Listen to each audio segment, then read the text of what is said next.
I have now had the opportunity to look at both the Dungeon Master's Guide and the Player's Handbook, and I would like to give you a quick, like 10-minute rundown of my observations, as are important for dungeon masters regarding encounter building and home brewing.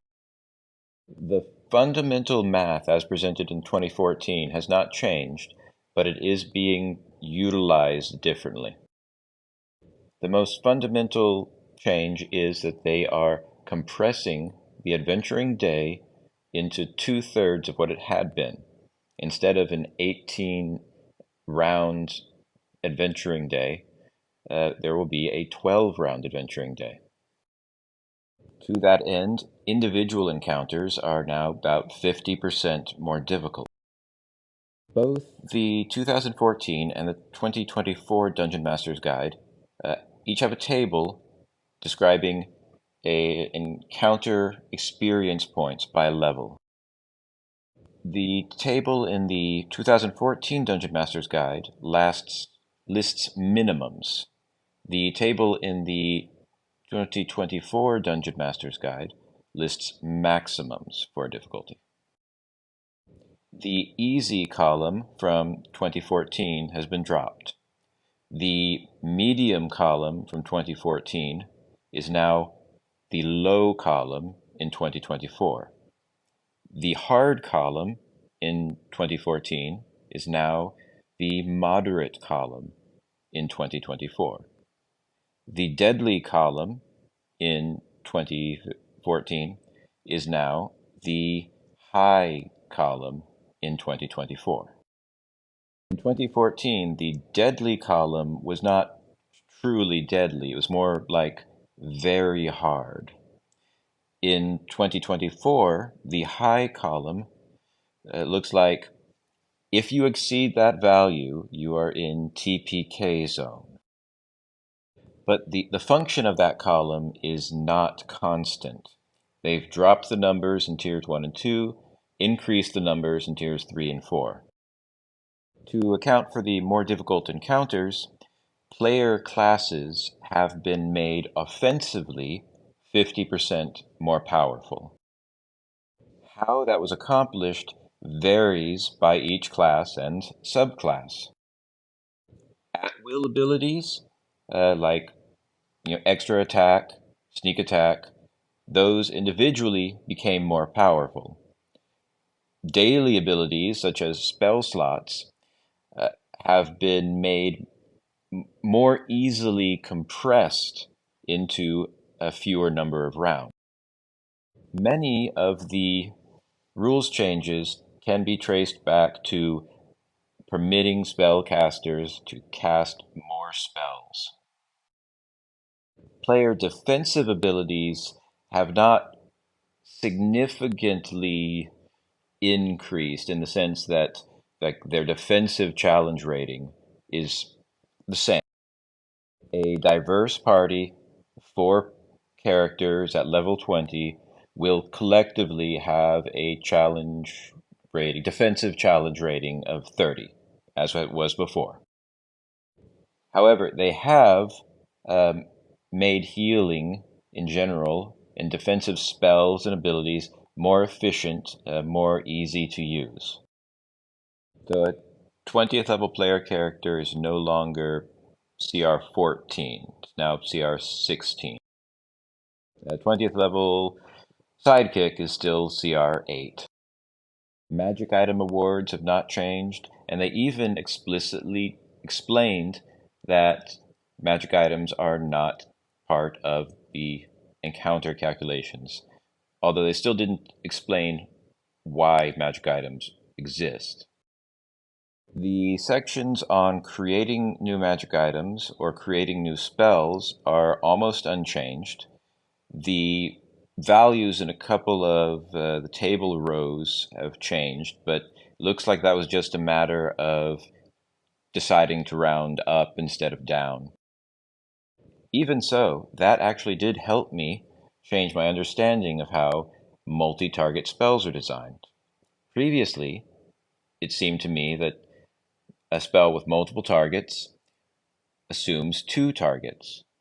But with just like one change in value in that table allowed me to look at it again with more precision. And I realize now that the spell assumes an average, of course, 1.5 targets. Now, something remarkable to me, and I thought was very important, is a lot of information has been removed. The 2014 Dungeon Master's Guide, for all the complaints that I have made about it, it did contain a lot of back-end information. In 2024, they've removed much of the explanation for the values in the encounter building table. They make no mention of the adventuring day. They do not tell you mathematically how to adjust for a change in ratio between player characters and monsters.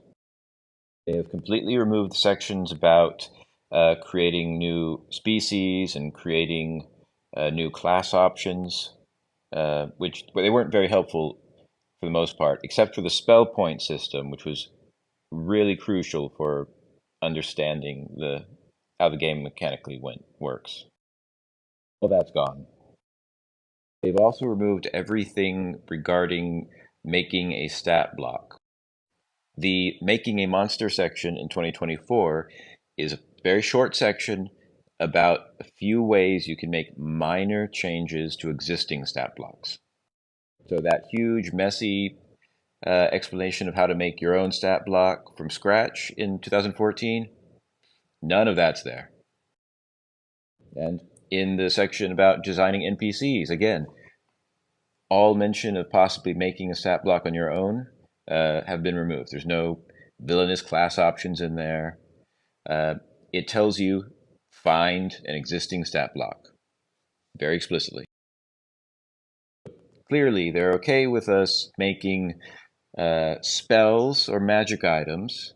They don't want us to make new class options, new race options, or new monster stat blocks.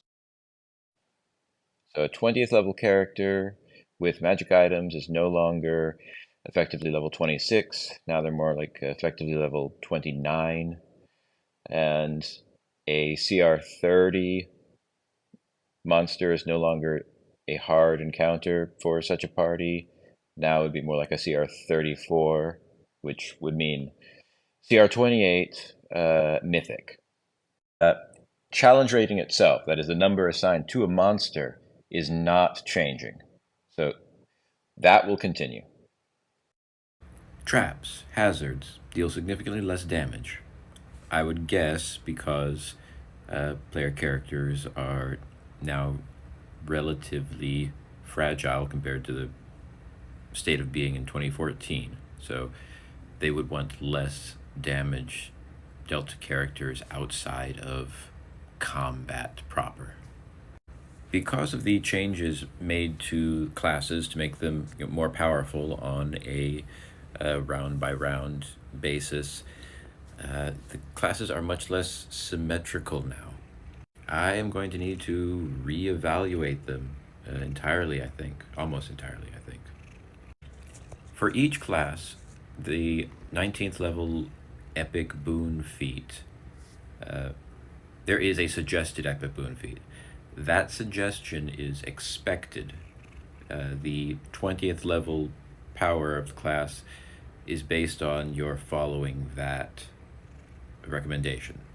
So, when there is a recommendation that does not really change your power level, something that's more like a utility, that means that the extra boost in the 2024 has already been accomplished within the class proper. If you are someone like the wizard who has a recommendation for something that does give you quantitative power, it means that the improvements to your offensive abilities was not quite accomplished inside of just